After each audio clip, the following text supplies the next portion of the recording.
Hello friends, இப்போ வந்து பச்சைப்பயிறு இது சரிங்களா, அது வறுத்த பச்சைப்பயிறு போட்டு சாம்பார், டிஃபன் சாம்பார் வைக்கலாம். எப்படிங்கிறத பார்க்கலாம். அதை நல்லா கழுவிட்டு அதில் வந்து வெங்காயம் கட் பண்ணி போட்டுக்கலாம். ஒரு பச்சை மிளகாய், கொஞ்சம் 2 வெங்காயம், பெரிய வெங்காயம், மஞ்சத்தூள், அந்த பச்சைப்பயிறு. இங்கே பாருங்கள், பச்சைப்பயிறு, அது வறுத்த பச்சைப்பயிறு. ஓகேவா?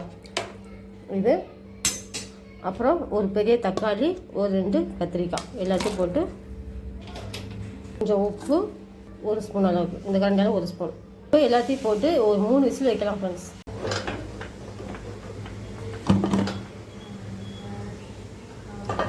சூப்பராக இருந்துச்சு பார்த்தீங்களா?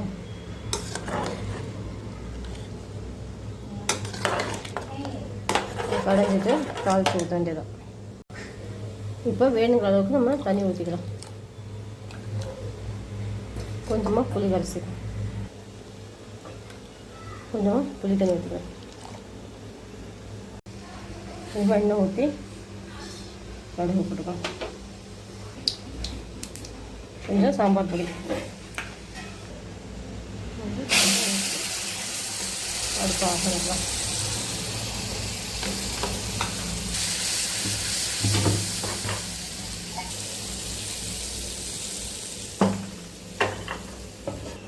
ரொம்ப சூப்பராக பாருங்கள், நல்லா சூப்பராக பயிர் சாம்பார்.